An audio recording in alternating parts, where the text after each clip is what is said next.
xin chào các bạn. Nhìn hình ảnh này rất nhiều người đã lầm tưởng chỉ là sản phẩm của kỹ xảo. Thế nhưng đây lại là hình ảnh thật được cắt ra từ một chương trình truyền hình tại Nga của Tổng thống Vladimir Putin. Dù là người cầm quyền bậc nhất, dẫn đầu đội quân hùng mạnh của đất nước Nga, báo đài thường xuyên có những bài viết khen ngợi.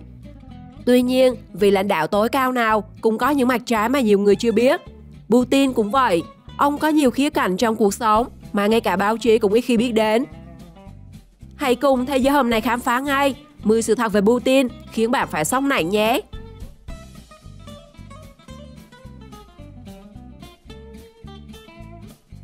Putin từng là điệp viên.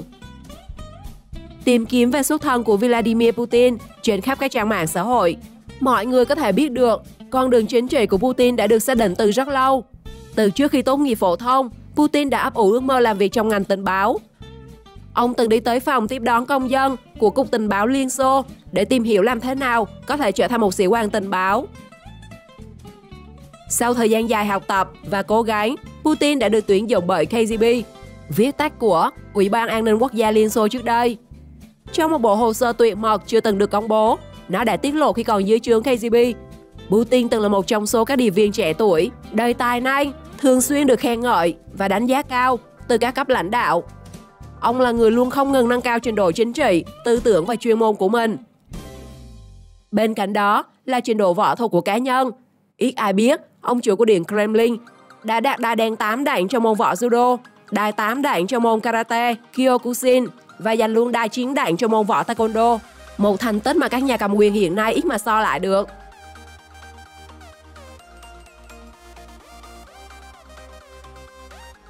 Putin là tỷ phú giàu nhất thế giới. Trên thực tế, không ai có thể ước tính được khối tài sản mà vị tổng thống Nga đương thời đang nắm giữ trong tay là bao nhiêu. Thế nhưng nhìn qua những thứ mà ông đang sở hữu, các nhật báo kinh tế phỏng đoán rằng nếu công khai, Putin sẽ trở thành người giàu nhất thế giới với hàng trăm tỷ đô. Kể từ khi lên nắm quyền từ năm 2000, ước tính ông Putin đã sở hữu thêm ít nhất 9 căn biệt phủ xa hoa, tráng lệ. Trong đó, dinh thự bên bờ biển đen là căn nhà thường xuyên được đề cập nhiều nhất. Theo sơ đồ thiết kế của ngôi nhà, nó còn có đủ khoảng không để xây một hồ bơi đá cẩm thạch, các spa với phòng tắm hammam truyền thống, một phòng hòa nhạc, phòng thay đồ cho tất cả người làm, thậm chí là một giảng đường. Cựu Phó Thủ tướng Boris Nemtsov từng tiết lộ Putin phải chi hơn 2 triệu đô, tương đương 48 tỷ đồng, chỉ để bảo dưỡng căn nhà. Bên cạnh đó, trong các bức hình được chụp của Tổng thống Nga, người ta ghi lại được bộ sưu tập đồng hồ hàng hiệu hàng chục chiếc xa xỉ. Tiêu biểu là chiếc Allen & Shore Turbograph Polymerik, bản giới hạn 51 chiếc, được chế tạo bằng phương pháp thủ công. Giá trị rơi vào khoảng 500.000 đô, khoảng 12 tỷ đồng. Không chỉ vậy, theo tờ báo Fortune, Putin hiện còn đang là chủ sở hữu của hàng trăm chiếc xe sang trọng, cùng dàn bộ sưu tập gồm 58 máy bay và trực thăng. Trong đó có chiếc máy bay trị giá 716 triệu đô, mang tên The Flying Kremlin.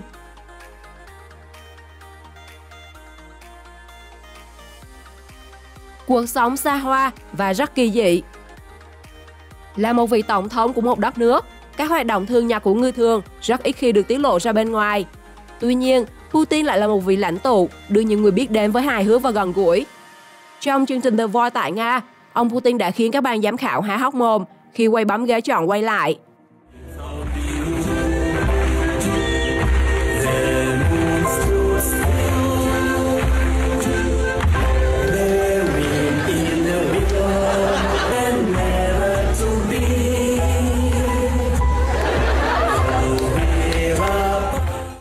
Ai có thể ngờ tổng thống của một nước lại xuất hiện trong một chương trình âm nhạc như thế này. Bên cạnh đó, lối sống và làm việc hàng ngày của ông có lẽ cũng khác xa với các nguyên thủ quốc gia khác. Theo một bài viết của tác giả Ben Juda trên tờ Newsweek, người đã dành 3 năm liền để nghiên cứu về nhà lãnh đạo Nga cho biết, ông Putin thích ngủ nướng vào mỗi sáng rảnh rỗi và ăn sáng lúc gần trưa. Sau bữa, ông sẽ dành 2 tiếng để bơi lội và tập luyện thể thao với các thiết bị máy móc. Do đó, một ngày làm việc của Tổng thống Nga thường sẽ bắt đầu vào buổi chiều thay vì là buổi sáng. Không chỉ vậy, Ben Juda còn xác nhận Putin là một cú đêm đích thực khi ông thường xuyên thức khuya làm việc, và đây chính là quãng thời gian mà ông làm việc hiệu quả nhất. Lúc rảnh rỗi, ông thường dành thời gian để tham gia các môn thể thao mà mình yêu thích. Có lẽ đây là vị tổng thống duy nhất được chia sẻ những tấm hình ở trần câu cá như này cho cả thế giới được thấy.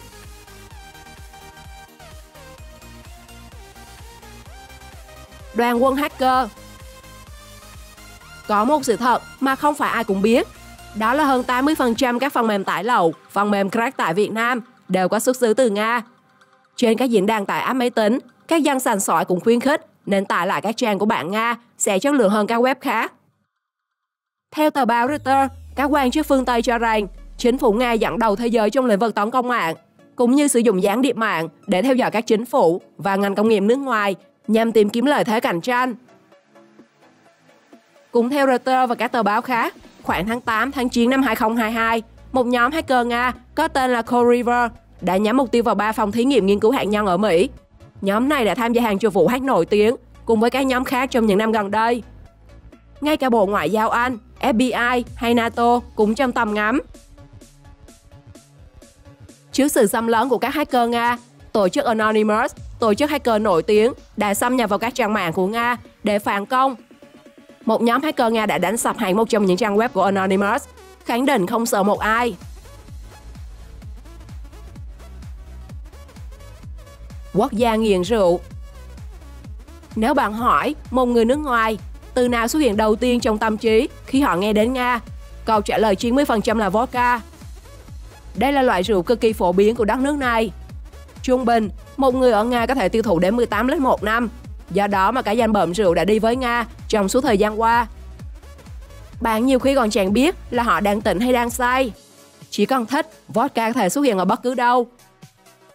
Dù là một cuộc bơi đua, họ vẫn lấy vodka thì uống trước khi bơi.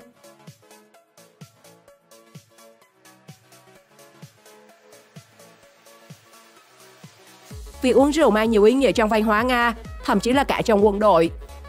Không ít lần, hình ảnh các quân nhân hội quân vẫn còn say bí tỉ.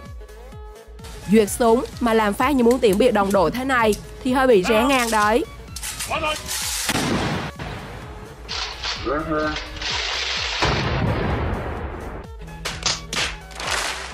Chưa kể bình thường thì chạc đá như xốp, mà nay dùng lực mãi không xong.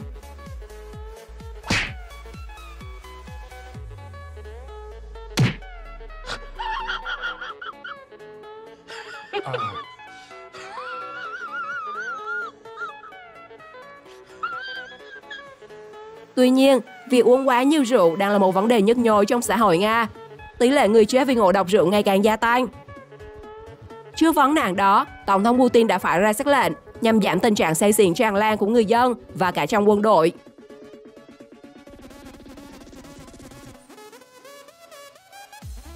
Sùng bái Putin. Có lẽ với người Nga, vị Tổng thống Vladimir Putin là người cầm quyền không thể thay thế của nước Nga. Năm 2008, do nhiệm kỳ tổng thống bị giới hạn theo luật quy định, ông Putin không thể tiếp tục tái ứng cử. Quyền lực được trao cho Dmitry Medvedev. Nhưng vì ý kiến của người dân, sau nhiệm kỳ đó, ông Putin lại ngồi vào ngôi vị tổng thống. Năm 2020, trong cuộc bỏ phiếu thay đổi hiến pháp, tạo cơ hội để Tổng thống Vladimir Putin tiếp tục nắm giữ quyền lực đến năm 2036. Ủy ban bầu cử Trung ương Nga cho biết, có 78% cử tri trên khắp nước Nga đã ủng hộ các sửa đổi hiến pháp. Không chỉ người Nga, cả những người nước ngoài, thậm chí là người Mỹ vô cùng yêu mến vị tổng thống này, bởi các đối xử của ông với những người xung quanh, cũng như sự ủng hộ những giá trị truyền thống, đặc biệt là quan điểm về sự mạnh mẽ và quan điểm về gia đình.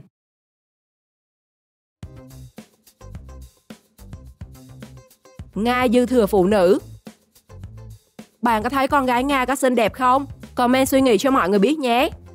Nếu anh chàng nào thích con gái ở Nga thì nhanh cái chân sau đây ngay nhé. Bởi theo các số liệu, dân số ở Nga đang bị mất cân bằng về tỷ lệ nam nữ. Cứ 100 nam giới thì có đến 115 nữ giới.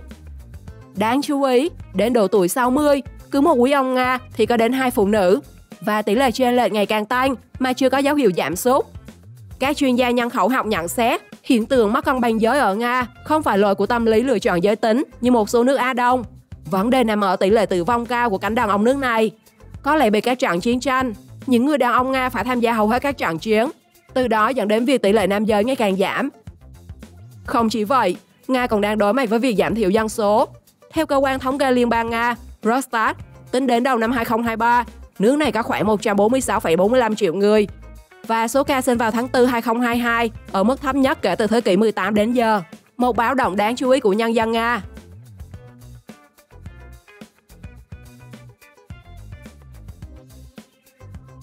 Những môn thể thao khác lạ ở Nga. Nga là một trong những quốc gia có nhiều môn thể thao kỳ lạ và khá thiên về bạo lực. Người Nga mạnh mẽ và cũng thích dùng nắm đấm. Có lẽ vì vậy mà họ cực kỳ yêu thích bộ môn MMA. Các trận đấu có mặt ở khắp nơi, ngay cả trên đường phố hay những khu vực có sân rộng rãi. Bạn vẫn có thể thách đấu bất cứ ai, và dù là học sinh cũng có thể tham gia. Thậm chí, nếu không có ai để thách đấu, thì dân Nga chuyển sang thách đấu với mấy chú thỏ nâu luôn. Ngoài ra, Nga như một vũ trụ riêng với những môn thể thao khác lạ. Với những người tập thể hình, thay vì so bề cơ bắp, họ lại so vỗ mông xem ai chịu được lâu hơn, ai mất thăng bằng hay hét lên là sẽ bị sự thua. Nhưng thế thôi, chứ đây là cuộc thi cho mấy chị, còn mấy anh thì không được tham gia đâu nhé. Nếu muốn thi, thì quay sang tham gia cuộc thi tát mạch, nơi so kè mạch ai trai hơn. Thú thật nhưng mà anh ra đòn, mà tự nhiên thấy trẻ quay hàm giúp luôn các bạn à.